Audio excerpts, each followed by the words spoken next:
Good morning, girls. Welcome back. Topic project scheduling, part 3.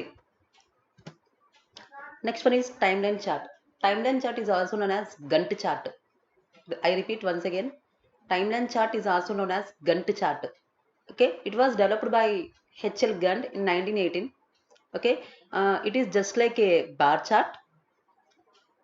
Why we are using this chart is visual representation of the sequencing and duration of the activities on any given project. Okay మన ప్రాజెక్ట్లో ఏమేమి tasks ఉన్నాయి, ఒక్కొక్క task ఎన్ని నెలలు చేయాలి, లేకపోతే ఒక్కొక్క టాస్క్ డ్యూరేషన్ ఎంత, అదంతా క్లియర్గా మెన్షన్ చేయడం కోసం మనం యూస్ చేసే చార్ట్ ఏంటి అంటే కనుక గంట చార్ట్ అంటాము. It is also just like A bar chart. Okay, మన ప్రాజెక్ట్లో ఏవేమి యాక్టివిటీస్ ఉన్నాయో ప్రతి యాక్టివిటీ యొక్క డ్యూరేషన్ని రిప్రజెంట్ చేయడం కోసం మనం ఏం యూస్ చేస్తున్నాం అంటే గంట చార్ట్ యూస్ చేస్తున్నాం.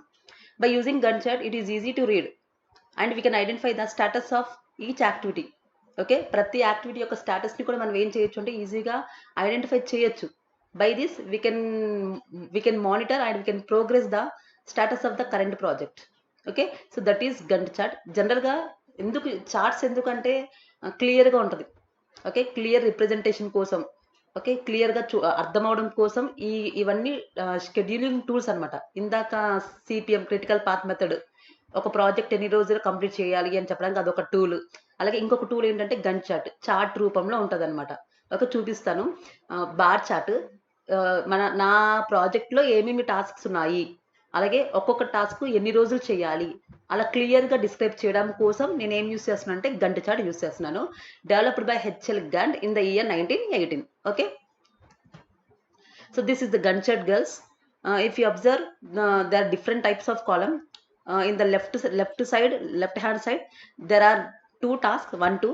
Okay, in the project there may be so many tasks. Okay, and task name is A, B, so and so on. Duration, start, finish, predecessor, and January, February, March, so on. Okay, if you observe here, we have two tasks. Okay, in the project, in the particular project I have only two tasks. Okay, some projects may have more than two tasks, 10 11 up to so on. Okay, the task name is task A, and I have to complete this task A within 2 months. Okay, it will be start from January 1st and it will be finished from February 28th. That means duration is 2 months. Yes, and here predecessor means task A before, task ఏకి ముందు ఇంకేమైనా task ఉందా లేదా. So starting task ఇదే కాబట్టి నాకు దాని ముందు ఏ టాస్క్ లేవు కాబట్టి ఇక్కడ నేను ఏం పెట్టానంటే నన్ను పెట్టాను. ఓకే, అండ్ హియర్ డ్యూరేషన్ ఎన్ని మంత్స్, 2 months. సో 2 months జనవరి ఫిబ్రవరి. సో జనవరి నుంచి ఫిబ్రవరి 28 days కాబట్టి జనవరి ఫిబ్రవరి 2 monthsలో నాకు ఈ ప్రాజెక్ట్ని కంప్లీట్ చేయాలి. And this bar is called horizontal bar. That's why I can call it as bar chart అనా. బార్ చార్ట్ని యూస్ చేసుకొని ఒక్కొక్క టాస్క్ ఎన్ని రోజుల్లో కంప్లీట్ చేయాలో నేను ఈజీగా ఐడెంటిఫై చేయొచ్చు. This bar represent the duration of the particular task. Okay, task A duration is 2 months, that is January to February. So అలా duration of the project or duration of the task A represent చేయడానికి ఇక్కడ నేను ఏ symbol use చేశాను అంటే bar symbol use చేశాను. Okay, and coming to task B, second task, duration is 1 month and I have to start this task in March. Okay, and I have to finish this in March 31st. That means duration is 1 month. Okay, task B కి before ఏ task ఉంది అంటే task ఏ ఉంది. Okay, task ఏ next ఏ ఉందంటే నాకు task B ఉంది. Okay, that means ప్రిడిసర్ ఏంటి అంటే కనుక 1 అండ్ మార్చ్ కాబట్టి 1 monthలో నేను ఈ టాస్క్ బిని ఏం చేయాలంటే కంప్లీట్ చేయాలి. సో అలా నేను ఏవేమి టాస్క్స్కి డ్యూరేషన్ వేసుకున్నానో విత్ ఇన్ ద డ్యూరేషన్లో నేను ఏం చేయాలంటే ఆ టాస్క్ని కంప్లీట్ చేయాలి. ఒకవేళ లేట్ అయితే కనుక ఆటోమేటిక్గా నా ప్రాజెక్ట్ డెలివరీ అవ్వడం కూడా నాకు ఏమవుతుందంటే ఆటోమేటిక్గా లేట్ అయిపోతుంది. Okay, this chart is called Gantt chart. So by seeing this chart I can easily identify what are the tasks in the project and which date the task should be started and which date the task should be finished. Okay, and duration of the each task. Okay, by using this I can easily identify by using the Gantt chart. Okay, next one, tracking the schedule. Okay, tracking means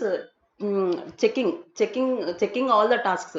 okay, ఎప్పటికప్పుడు టాస్క్స్ని check చేయడం, మన task ఎక్కడ దాకా వచ్చింది, okay, అనుకున్న డేట్కి అనుకున్నట్టు complete అవుతుందా లేదా. ఓకే, ఒకవేళ కంప్లీట్ అవ్వకపోతే కనుక what are the problems. Okay, problems ఏంటి, ఎందుకు కంప్లీట్ అవ్వట్లేదు అలా అలా ఎప్పటికప్పుడు మన యొక్క ప్రాజెక్ట్లో ఉండే ప్రతి టాస్క్ని ట్రాకింగ్ చేయాలి, అంటే చెక్ చేస్తూ ఉండాలి. అలా చెక్ చేస్తుంటే ఒకవేళ ఏదైనా ఏదైనా ఏదైనా టాస్క్ కనుక కంప్లీట్ అవ్వకపోతే కొంచెం ఎఫర్ట్ పెట్టి ఆ టాస్క్ని మనం ఏం చేయొచ్చు అంటే కంప్లీట్ చేయొచ్చు. ఓకే, సో ఇక్కడ చూడండి, for example the project schedule provides a roadmap for a software project manager. Okay, conducting periodic project status meetings in which each team member report progress and problems. Okay, ఇలా ప్రతి task యొక్క updates ని తెలుసుకోవాలి అంటే meetings conduct చేస్తూ ఉండాలి. Okay, periodic meetings ఒక 2 వీక్స్కో 3 వీక్స్కి ఇలా మీటింగ్స్ కండక్ట్ చేసి ప్రతి టీం మెంబర్కి ఏదైతే టాస్క్ ఇచ్చామో ఆ టాస్క్ యొక్క ప్రోగ్రెస్ని కనుక్కోవాలి. అలాగే ఆ టాస్క్లో ఏమైనా ప్రాబ్లమ్స్ ఉన్నాయో వాళ్ళని అడిగి మనం ఏం చేయాలంటే తెలుసుకోవాలి.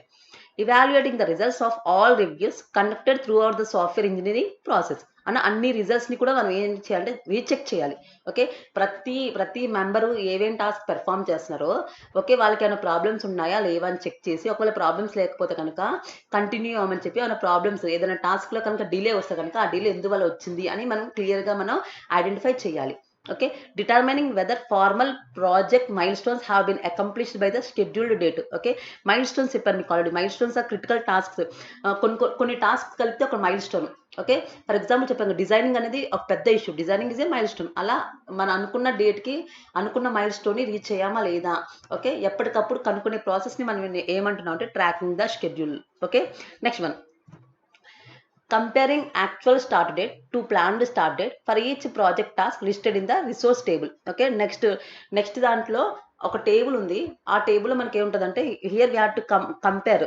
ఓకే, యాక్చువల్గా మనం స్టార్ట్ చేద్దాం అనుకున్న డేట్ ఎప్పుడు, ఏ రోజు స్టార్ట్ చేసాం, అనుకున్న డేట్ ఎప్పుడు, ఏ రోజు స్టార్ట్ చేసాం. ఓకే, ఈ డీటెయిల్స్ అన్నిటిని కూడా మనం ఒక టేబుల్లో యూజ్ చేస్తాం. ఆ టేబుల్ ఏంటి అంటే కనుక ప్రాజెక్ట్ టేబుల్. ఓకేనా, next one, meeting informally with practitioners, that means professionals, to obtain the subjective assessment of progress to date and problems on the horizon. Okay, ప్రతి ప్రొఫెషనల్ దగ్గర అడిగి తెలుసుకొని ఏం తెలుసుకోవాలి అంటే ప్రతి టాస్క్ కరెక్ట్ టైంలో జరుగుతుందా లేదా. ఓకే, వాటి యొక్క ప్రోగ్రెస్ని కూడా మనం ఏం చేయాలి అంటే అప్డేటెడ్గా తెలుసుకోవాలి. ఒకవేళ ప్రాబ్లం ఉంటే కనుక దానికోసం మనం కొంత ఎఫర్ట్ని మనం ఏం చేయాలంటే అప్లై చేయాలి. Okay, using end value analysis to estimate progress quantitatively. So remember guys, this end value analysis, this is the one of the scheduling tools. Okay, మన ప్రాజెక్ట్ యొక్క కరెంట్ స్టాటస్ని ఎప్పటికప్పుడు తెలుసుకోవడం కోసం మనం యూస్ చేసే టూల్ ఏంటి అంటే కనుక ఎన్ వాల్యూ అనాలిసిస్. మన కరెంట్ స్టాటస్ యొక్క ప్రోగ్రెస్ని ఓకే క్వాంటిటేటివ్ లెక్కలతో సహా నేను ఈజీగా తెలుసుకోవాలి. ఓకే, నేను ఎక్కడున్నాను, ఇంకా ఎంత చేయాలి, క్లారిటీగా విత్ ప్రూఫ్తో సహా తెలుసుకోవాలి అంటే కనుక ఇక్కడ నేను యూస్ చేస్తుంది ఏంటంటే end value analysis which is a scheduling tool. జనరల్గా ఈ టూల్ ఎవరు యూస్ చేస్తారంటే ఎక్స్పీరియన్స్డ్ ప్రాజెక్ట్ మేనేజర్ యూస్ చేస్తారు. Okay, by using end value analysis tools okay I can estimate the current project status. Okay, నేను present ప్రాజెక్ట్లో ఎక్కడున్నాను, ఏ టాస్క్లో ఉన్నాను, ఆ టాస్క్ ఎంతవరకు వచ్చింది, ఇంకా ఎంత చేయాలి, కాస్ట్ ఎంత అయింది, ఓకే ఎక్కువైందా తక్కువైందా, ఓకే డిలే నా ప్రాజెక్ట్ డ్యూరేషన్ ఎలా ఉంది, అంటే అనుకున్న టైంలో కంప్లీట్ చేస్తున్నానా చేయట్లేదా, డిలే ఉందా, డిలే ఉంటే ఎందుకు డిలే అయింది, ఇవన్నీ క్లియర్గా తెలుసుకోవాలి అంటే కనుక here I want use one mechanism is called end value analysis. Okay, next end value analysis తెలుసుకునే ముందు సో ఓవరాల్గా ట్రాకింగ్ ద షెడ్యూల్ అంటే మన ప్రాజెక్ట్ ఎక్కడ దాకా వచ్చిందో ఎప్పటికప్పుడు చెక్ చేస్తూ ఉండాలంటే 2 వీక్స్కో 3 వీక్స్కో ప్రతి స్టాఫ్ మెంబర్ దగ్గరికి కలిసి ఓకే వాళ్ళు పెర్ఫామ్ చేసే టాస్క్ యొక్క ప్రోగ్రెస్తో పాటు వాళ్ళు ఏమైనా ప్రాబ్లమ్స్ ఫేస్ చేస్తున్నారు కనుక్కోవాలి. ఓకే, అలా కనుక్కోవడం ద్వారా వాళ్ళకి ఏమైనా ప్రాబ్లం కనుక ఫీల్ అవుతే మనం కొంచెం హెల్ప్ చేసి లేకపోతే ఎఫర్ట్ పెట్టి ఆ ప్రాబ్లమ్ని మనం ఈజీగా ఐడెంటిఫై చేయడం ద్వారా అనుకున్న టైంలో అనుకున్న టాస్క్ని మనం కంప్లీట్ చేసి ఇవ్వచ్చు. ఓకే, అలాగే ఇక్కడ మనం ఎండ్ వాల్యూ అనాలిసిస్ అనే టూల్ యూజ్ చేస్తున్నాం. ఓకే, కరెంట్ ప్రాజెక్ట్ యొక్క స్టాటస్ని ఎప్పటికప్పుడు తెలుసుకోవడం కోసం మనం యూజ్ చేసే ఒక షెడ్యూలింగ్ టూల్ ఏంటి అంటే కనుక earned value analysis. Okay, next one, so this is the resource table or project table. So here also the table is divided number of columns. Okay, Gantt chart ఉంది కదా, ఆ Gantt chart నుంచి ఈ table వచ్చింది. Here we have 2 tasks, task A task B. Okay, Gantt చార్ట్లో చూసాం కదా ఏవేం tasks ఎన్ని నెలల్లో కంప్లీట్ చేయాలో. ఓకే, సో ఇది ఏంటి అంటే కనుక కరెంట్ ప్రాజెక్ట్ యొక్క స్టాటస్ని మనం ఏం చేయొచ్చు అంటే చెక్ చేసుకోవచ్చు. ఓకే. 2 నెలలు అనుకున్నాం. 2 నెలల్లో కంప్లీట్ అయిందా లేదా? ఓకే. 2 నెలలు కాకపోతే ఇంకా ఎన్ని రోజులు కంప్లీట్ అయింది? ఎన్ని రోజులు కంప్లీట్ చేసాము? సో, ఇలా ఈ టేబుల్ ద్వారా ఇన్ఫర్మేషన్ మనం తెలుసుకోవచ్చు. ఫర్ ఎగ్జాంపుల్ చూడండి. Here I have I have plan to start the project on January 1. January 1 start చేయాలని అనుకున్నాను. ఫిబ్రవరి 28న కంప్లీట్ చేయాలనుకున్నాను. This is my plan. My plan is to start the project on January 1 and to complete the project on February 28. But యాక్చువల్గా నేను start చేసింది ఎప్పుడంటే జనవరి 1. యాక్చువల్గా complete చేసింది ఎప్పుడంటే మార్చ్ 15. ఓకే. సో జనవరి 1న స్టార్ట్ చేయాలి, ఫిబ్రవరి 28న ఎండ్ చేయాలి. యాక్చువల్గా స్టార్ట్ చేసింది జనవరి 1, అది కరెక్ట్గా అనేది. కానీ ఎప్పుడు కంప్లీట్ చేశాను? 15న కంప్లీట్ చేశాను. అంటే డిలే ఎన్ని days? 15 days. So that means here it requires more effort. ఓకేనా? సో ఆ టాస్క్ టాస్క్ చార్ట్ గంట చార్ట్ లో డ్యూరేషన్ 2 months అనుకున్నాం కదా. సో 2 months లో అయ్యిందా? అవ్వలేదు. ఓకేనా? 2 months అవ్వకుండా ఇంకా ఎక్స్ట్రాగా 15 days పట్టింది. అంటే ఇట్ రిక్వైర్స్ మోర్ ఎఫర్ట్. ఇంకొంచెం ఎఫర్ట్ పెడితే కనుక అనుకున్న టైంలో అనుకున్న ప్రాజెక్ట్ ని మనం ఏం చేయొచ్చు అంటే కంప్లీట్ చేయొచ్చు. ఓకే. దిస్ టేబుల్, ఈ టేబుల్ నుంచి నేను ఏం చేయొచ్చు అంటే కరెంట్ ప్రాజెక్ట్ యొక్క ప్రోగ్రెస్ ని నేను ఏం చేయొచ్చు అంటే చెక్ చేయొచ్చు by using this table. Okay. Next one, end value analysis. మీకు ఆల్రెడీ చెప్పాను. ఎండ్ వాల్యూ అనాలిసిస్ అంటే we can estimate the current project status. Current project యొక్క స్టాటస్ ని ఎస్టిమేట్ చేయాలి అంటే ఎండ్ వాల్యూ అనాలిసిస్ యూస్ చేస్తున్నాను. చూడండి ఒకసారి. It is a measure of progress by estimating the present of completeness for a project. Okay. మన project ఎంత complete అయ్యింది, ఇంకా ఎంత అవ్వాలి, కంప్లీట్ అయినందుకు ఎంత కాస్ట్ అయ్యింది, కాస్ట్ ఎక్కువైందా తక్కువైందా, ఎంత టైం పట్టింది, ఓకే, తక్కువ టైంలో ప్రాజెక్ట్ ని కంప్లీట్ చేసామా లేకపోతే ఇంకా ఎక్కువ టైం పట్టిందా, ఈ డీటెయిల్స్ అన్ని అప్డేటెడ్ గా, ఓకే, అది కూడా ఎర్లీ స్టేజెస్ లోనే, ఓకే, కరెంట్ ప్రాజెక్ట్ యొక్క స్టేటస్ ని, ఓకే, ఎంత కంప్లీట్ అయిందో తెలుసుకోవాలి అంటే మనం యూస్ చేసే ప్రాసెస్ ఏంటంటే ఎండ్ వాల్యూ అనాలిసిస్. ఓకే. ఈ ఎండ్ వాల్యూ అనాలిసిస్ లో కొన్ని ఈక్వేషన్స్ కొన్ని ఫార్ములాస్ ఉంటాయి. వాటిని యూజ్ చేసుకొని మనం ఏం చేయొచ్చు అంటే మన కరెంట్ ప్రాజెక్ట్ యొక్క ప్రోగ్రెస్ ని మనం ఏం చేయొచ్చు అంటే ట్రాకింగ్ చేయొచ్చు. Okay. This is one of the scheduling tool. Okay. Software engineers maximum experience software engineers use చేసే టూల్ ఏంటి అంటే earned value analysis. By using this tool they can estimate the current status of the project. Okay. Or project ఎంతవరకు complete అయ్యింది, ఎంత cost అయింది, ఎంత time అయింది detail గా కనుక్కోవడం కోసం వాళ్ళు యూస్ చేసుకునే ఒక టూల్ ఏంటి అంటే ఎండ్ వాల్యూ అనాలిసిస్. ఓకేనా? ఫర్ ఎగ్జాంపుల్ చూడండి. వీళ్ళు ఏం చేశారు, ఒక టీం ఉంది. ఆ టీం ఏమనుకున్నారంటే ఒక స్థలంలో చెట్లు నాటాలి అనుకున్నారు. వాళ్ళ కంపెనీ యొక్క సరౌండింగ్స్ లో, వాళ్ళ కంపెనీ పక్కన ఉన్న ప్లేస్ లో చెట్లు నాటాలి అనుకున్నారు. ఓకేనా? అది వాళ్ళ యొక్క ప్లాన్. సో ఏంటి ఆ ప్లాన్? 30 batches, 20 trees, 600 trees. అంటే 30 బ్యాచ్లు కలిసి 20 చెట్లు నాటాలనుకున్నారు. టోటల్ 600 చెట్లు నాటాలి. ఓకే. రోజుకి ఎన్ని బ్యాచ్లు? రోజుకి 5 బ్యాచ్లు. సో 5 బ్యాచ్లు అంటే 5 into 20 అంటే 100 ట్రీస్. రోజుకి 100 చెట్లు చొప్పున 6 రోజులు చేస్తే 600 చెట్లు నాటాలి. ఓకే. ఒక్కొక్క ట్రీని నాటడానికి అయ్యే ఖర్చు ఎంత? $2.90. ఓకే. $2.90. టోటల్ బడ్జెట్ ఎంత అంటే ఒక్కొక్క చెట్టుకి $2.90 కాబట్టి 600 చెట్లకి నాటడానికి ఎంత? 2.90 into 600. టోటల్ ఎంత? $1740. Okay. So this is the plan. Okay. వాళ్ళు అనుకున్నది ఇది, ఇలా ఈ విధంగా జరగాలి అని వాళ్ళు అనుకున్నారు. ఓకే. సో టోటల్ 600 చెట్లు నాటాలి. ఒక్కొక్క చెట్టుకి $2.90. రోజుకి 100 చెట్లు నాటాలి. ఓకే. సో 600 into 2.90 ఎంత అంటే కనుక $1740. సో ఇది వాళ్ళు ఎస్టిమేట్ చేసుకున్న కాస్ట్. ఓకే. యాక్చువల్గా అలా జరిగిందో లేదో చూద్దామా. After the first day, okay, first day work చేస్తారు పాపం. ఈవినింగ్ కల్లా చెక్ చేసుకుంటే ఎంత అయింది అంటే కనుక రోజుకి 100 చెట్లు నాటాలి. కానీ వీళ్ళు ఎన్ని చెట్లు నాటారంటే 70 ట్రీసే నాటారు. ఎందువల్ల అంటే కనుక ఆ తోటలో చెట్లు ఎక్కడైతే నాటాలో ఆ ప్లేస్ లో రాళ్ళు ఉన్నాయంట. సో ఆ రాళ్ళని రిమూవ్ చేయడం వల్ల టైం సరిపోయింది కాబట్టి రోజుకి 100 చెట్లు నాటాల్సిన చోట వీళ్ళు ఎన్ని చెట్లు నాటారంటే 70 చెట్లు నాటారు. ఓకే. సో 70 చెట్లు నాటారు కాబట్టి యాక్చువల్ గా ఒక్కొక్క చెట్టు నాటినందుకు పట్టిన కాస్ట్ ఎంత? 2.90. సో 2.90 into 70 ఎంత? 203. ఓకే. ఎంత? 203 రూపీస్ అవ్వాలి. కానీ వీళ్ళకి ఎంత అయింది? టోటల్ కాస్ట్ 350 అయింది. సో 350 ఎందుకంటే చూద్దాం. ఎందుకంటే రాళ్ళు ఉన్నాయి కదా, వాళ్ళు మొక్కలు నాటడానికి ఆ ప్లేస్ లో రాళ్ళు ఉన్నాయి కదా, ఆ రాళ్ళని తీయడానికి వీళ్ళు ఒక స్పెషల్ మిషన్ ని రెంట్కి తెచ్చుకున్నారంట, అద్దెకి తెచ్చుకున్నారంట. సో ఆ మిషన్ అద్దెకి తెచ్చుకున్న తెచ్చుకున్నందుకు పట్టిన కాస్ట్ అంతా 147 ఫర్ ఏ డే. ఒక రోజుకి ఆ మిషన్ ని రెంట్ తీసుకొస్తే ఆ మిషన్ యొక్క కాస్ట్ రోజుకి ఎంత అంటే 147. ఓకే, వీళ్ళు చెట్లు నాటిందేమో 70 చెట్లు. ఓకే, 70 చెట్లు ఇంటూ 2.90 అంటే 203 రూపీస్ అవ్వాలి. యాక్చువల్గా అవ్వాల్సింది 203. కానీ వీళ్ళు ఏం చేశారు, ఆ రాళ్ళు చేత్తో తీస్తుంటే రావట్లేదు కాబట్టి ఒక మిషన్ తెచ్చుకొని ఆ మిషన్ ద్వారా ఆ రాళ్ళని తీశారు. దానికి పట్టిన కాస్ట్ అంతా 147 అంటే 203 ప్లస్ 147. సో టోటల్ యొక్క కాస్ట్ ఎంత అయింది, 350 అయింది. ఎంత అయింది, 350. యాక్చువల్గా 70 ట్రీస్ నాటితే ఎంత అవ్వాలి, 203 అయింది. కానీ ఎంత అయింది, 350 అయింది. సో ఏమైంది, కాస్ట్ ఏమైంది, ఓవర్ బడ్జెట్ అయింది. ఏమైంది, ఓవర్ బడ్జెట్ అయింది. సో ఈ లెక్కల్ని క్యాలిక్యులేషన్స్ ఈక్వేషన్ రూపంలో చూపిస్తారు. చూడండి ఒకసారి. Budget cost of work performed. Okay, so these are the calculations. By using these calculations, project managers can identify the cost.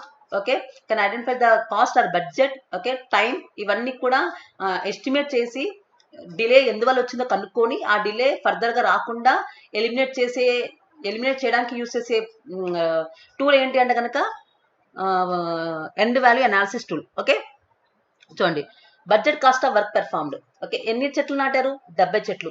ఒక్కొక్క చెట్టుకి ఎంత, 2.90 అంటే 70 ఇంటూ 2.90 ఎంత, 203. ఓకే, 100 చెట్లు నాటితే 100 ఇంటూ 2.90 అంటే 290 అవ్వాలి. ఓకేనా. So budget cost of work performed. So నేను వర్క్ చేసిన దానికి కాస్ట్ ఎంత రావాలి, 203 అవ్వాలి. Next one, budget cost of work scheduled. Okay, నేను షెడ్యూల్ ఎలా వేసుకున్నాను, రోజుకి ఎన్ని చెట్లు నాటాలనుకున్నాను, 100 చెట్లు. అవునా, 100 చెట్లు నాటితే ఒక్కొక్క చెట్టుకి 2.90 అయితే 2.90 ఇంటూ 100 ఎంత, 290. ఓకే, అవ్వాల్సింది నా షెడ్యూల్ ప్రకారం అవ్వాల్సిన కాస్ట్ 290. 70 చెట్లు మాత్రమే నాటాను కాబట్టి అయిన cost 203. Yes. Next, actual cost of work performed. Okay, నేను వర్క్ పెర్ఫార్మ్ చేసినందుకు యాక్చువల్గా అయిన కాస్ట్ ఎంత, 350. ఎందుకు వచ్చింది 350, యాక్చువల్గా అవ్వాల్సింది 203. 70 చెట్లు నాటాం కాబట్టి 203 అవ్వాల్సింది, కానీ 350 ఎందుకు అయింది. సో 203కి 147 యాడ్ అయింది. ఎందువల్ల, ఒక మిషన్ తెచ్చాను కాబట్టి రెంట్కి, ఆ మిషన్ రోజుకి ఎంత కాస్ట్ అంటే 147 కాబట్టి 350. Okay, so this is the calculation. So మనం గమనించామా, అంత ముందేమో రోజుకి 100 చెట్లు అనుకున్నాం. 100 చెట్లు ఫస్ట్ డేనే 100 చెట్లు నాటలేకపోయాం, 70 నాటాం బికాస్ ఆఫ్ స్టోన్స్. సో ఇది మనం ఎక్స్పెక్ట్ చేసామా, ఇలా అవుతుందని ఎక్స్పెక్ట్ చేయాలి. అన్ఎక్స్పెక్టెడ్. సో ఇలా అన్ఎక్స్పెక్టెడ్ రావడం వల్ల మన షెడ్యూల్ ఏమవుతుంది, స్లిప్ అయిపోతుంది. ఓకే, అనుకున్న టైంలో మనం డెలివరీ చేయగలమా, చేయలేము. ఓకే, నెక్స్ట్ చూద్దాం ఒకసారి. కాస్ట్ వేరియన్స్ చూడండి. కాస్ట్ వేరియన్స్ ఇవి equal to BCWP stands for budget cost of work performed minus actual cost of work performed. So budget cost of work performed ఎంత వర్క్ పెర్ఫార్మ్ చేశాను, 70 చెట్లు నాటాను. దాని యొక్క కాస్ట్ ఎంత, 203 minus actual cost of work performed. Okay, actual గా work చేసినందుకు ఎంత అయింది, 350 అయింది. ఓకే, సో 350లో నుంచి 203 తీసేస్తే ఎంత, 147. ఓకే, అంటే 203 రూపాయలు అవ్వాల్సింది 350 అయింది. అంటే ఎంత ఎక్కువ, 147 రూపాయలు ఎక్కువ. అంటే బడ్జెట్ ఏమైంది, ఓవర్ బడ్జెట్ అయిపోయింది. ఎంత బడ్జెట్ ఎక్కువ అయిపోయింది, 58% మోర్ బడ్జెట్. ఓకే, దాన్ని ఈక్వేషన్ ఫార్ములాస్ రూపంలో చూపిస్తే cost performance index CPI equal to BCWP, I mean 203 divided by ACWP 350 equals to 58% more increase. Okay, so ఇలా క్వాంటిటేటివ్ లెక్కల ప్రకారం క్వాంటిటేటివ్ టూల్స్ యూస్ చేసుకొని మనం ఎంత కాస్ట్ అయిందో మనం ఈజీగా ఐడెంటిఫై చేస్తున్నామా లేదా. Yes. Next one, schedule variance చూడండి. Okay, BCWP stands for budget cost of work performed minus budget cost of work schedule. Okay, నేను పెర్ఫార్మ్ చేసిన వర్క్ కి పట్టిన కాస్ట్ ఎంత, 203. ఓకే, 70 చెట్లు నాటండి, 70 ఇంటూ 2.90 ఈక్వల్ 203. నెక్స్ట్, నేను షెడ్యూల్ వేసుకుందంత 290. ఓకే, గుర్తుందా, budget cost of work schedule రోజుకి 100 చెట్లు నాటాలనుకున్నాను. మరి రోజుకి 100 అంటే 100 ఇంటూ 2.90 అంటే ఎంత, 290 రూపీస్. కరెక్టేనా. సో షెడ్యూల్ వేసుకుందేమో 290, అయిందేమో 203. సో ఎంత, 290లో నుంచి 203 తీసేస్తుందా, 87 తక్కువగా ఉంది. That means we're late. Okay, 100 చెట్లు నాటాల్సిన చోట 70 చెట్లు నాటాను అంటే లేటుగా ఉన్నాము. ఎంత పర్సెంటేజ్ లేటుగా ఉన్నాం, 70% మాత్రమే కంప్లీట్ అయ్యింది. 30% ఇంకా మనం పెర్ఫామ్ చేయాల్సి వచ్చింది. కానీ 30% వర్క్ మనం లేట్గా ఉన్నాం. చూడండి, we are late and I have only performed 70% of the work planned. Okay, మనం 100% వర్క్ అనుకుంటే కనుక దాంట్లో 70% పెర్ఫామ్ చేస్తారు. రిమైనింగ్ 30% మనకి ఏమైందంటే డిలే అయింది. Okay, so by using this end value analysis, if you observe, okay, cost ఎక్కువైంది, డ్యూరేషన్ కూడా ఎక్కువ టైం తీసుకుంది. ఓకే, ఒక రోజులో 100 చెట్లు నాటాలనుకున్నాను, 70 నాటాను. ఇప్పుడు 70 దాటినందుకు 203 రూపాయలు అవ్వాలనుకున్నాను, కానీ నాకు 350 అయింది. బికాస్ 350 ఎందుకంటే 147 ఏమో ఒక ఇన్స్ట్రుమెంట్ తెచ్చినందుకు. Okay, so all these are the unexpected events. Okay, so ఆ షెడ్యూల్ ఏమో 1740 అవ్వాలి, టోటల్ 600 ట్రీస్ నాటడానికి, కానీ ఇక్కడ ఏమో ఫస్ట్ డేనే ఇక్కడ వేరే అయిపోయింది. ఈ వేరే ఇలాగా అయిపోతుంటే ఆటోమేటిక్గా షెడ్యూల్ స్లిప్ అయిపోతుంది, కాస్ట్ స్లిప్ అయిపోతుంది. ఓకే, సో ఈ ప్రాబ్లమ్స్ అని రెక్టిఫై చేయడం కోసం ఈ టూల్ని యూజ్ చేసుకొని, ఓకే, కరెంట్ ప్రాజెక్ట్ యొక్క స్టేటస్ని తెలుసుకొని, ఓకే, ఈ ప్రాబ్లమ్ని మళ్ళీ ఫ్యూచర్లో రాకుండా చెక్ చేసుకోవడం కోసం వీళ్ళు యూజ్ చేసే టూల్స్ ఏంటి అంటే కనుక ఎండ్ వాల్యూ అనాలిసిస్. ఓకేనా girls? So all these are the different types of tools. Okay, earned value analysis కానీ, గంట చార్ట్ కానీ, క్రిటికల్ పాత్ మెథడ్స్ కానీ, ఓకే, రిసోర్స్ టేబుల్స్ కానీ. Okay, so all these are the different types of scheduling tools. ఎందుకోసం అంటే మన project correct టైంలో delivery చేయడం కోసం ఈ టూల్స్ అని యూజ్ చేసుకొని మనం ఏం చేస్తున్నాం అంటే డెలివరీ చేస్తున్నాం. ఓకేనా గర్ల్స్? మీకు అందరికీ ప్రాజెక్ట్ షెడ్యూలింగ్ అర్థమైంది అనుకుంటున్నాను. Okay, so thank you girls. Next వీడియోలో నెక్స్ట్ టాపిక్తో మీ ముందుకు వస్తాం. ఓకేనా గర్ల్స్? Thank you.